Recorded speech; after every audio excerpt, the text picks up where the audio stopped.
Here's the real reason Steve Carell left The Office.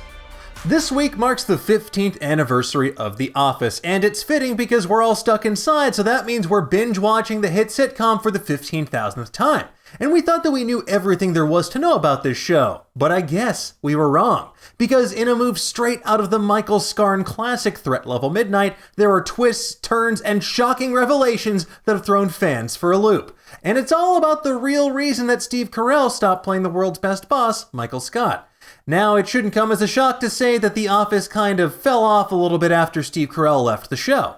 While there are still some standout episodes in season 8 and 9, like The Garden Party, Mr. Ryan Howard! Many felt like the show had lost its magic. When Michael Scott walked out of Dunder Mifflin's Scranton branch for the final time in season 7, many assumed this was because Steve Carell, whose career was on fire at the time, wanted to move on to bigger and better projects. He was going to be a bona fide movie star. But as it turns out, according to a new book out this week, that may not be the case, at least not entirely.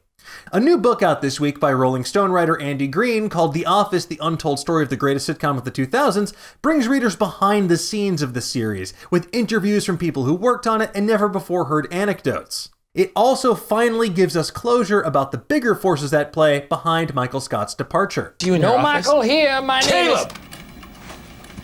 While the entire chain of events can't be blamed on Carell, he is the one who set the ball in motion, albeit accidentally. In 2010, Carell sat down with the BBC for an interview and mentioned it might be his final season on The Office. And Brian Whittle, a sound mixer and boom operator on the show, recalled speaking to Carell about what happened. I sat with him one time and he told me the story. He was doing a radio interview and he haphazardly mentioned, almost unconsciously, that it might be his last season.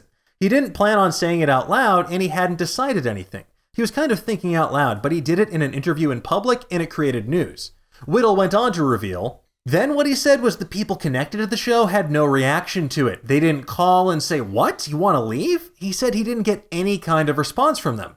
When he realized he didn't get any kind of response from them, he thought, oh, maybe they don't really care if I leave. Maybe I should go do other things. So I think that made it easier because when the news broke that he was considering it, the people that are in charge of keeping him there didn't make a big effort to do so until afterward.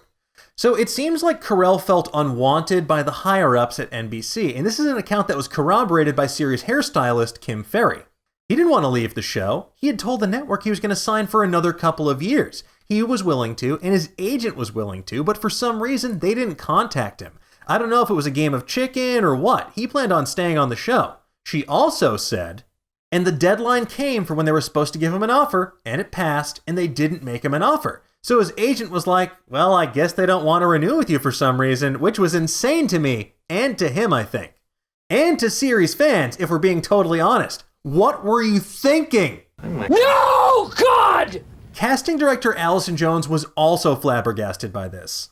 As I recall, he was going to do another season and then NBC, for whatever reason, wouldn't make a deal with him. Somebody didn't pay him enough. It was absolutely asinine. I don't know what else to say about that, just asinine. Now, at the time, Bob Greenblatt was replacing Jeff Zucker as the head honcho over at NBC, so maybe it just got lost in the shuffle, but Bob Greenblatt in the book claims he has no recollection about how this all went down. But I think Steve was already departing the show when I arrived. I couldn't do anything about that since it preceded me. Now, all in all, it sounds like NBC ultimately dropped the ball here, even if Carell was the one who accidentally set it in motion in the first place. Now, who knows? Maybe The Office would have been even better if Carell had stuck around, or maybe it still would have been exactly what we ultimately got. The world may never know. But in the meantime, we're just going to continue to read the oral history of The Office in Green's book, The Office, The Untold Story of the Greatest Sitcom of the 2000s. Because what else are we going to do at this point? Binge watch the show for another 15,000 times? Okay, yeah, that's probably what we're ultimately going to do. But what do you folks think? Did The Office really suffer when Michael Scott left? Was this all just a big misunderstanding? And what's your favorite episode of the post-Carell years, and why is it The Garden Party? Let's discuss.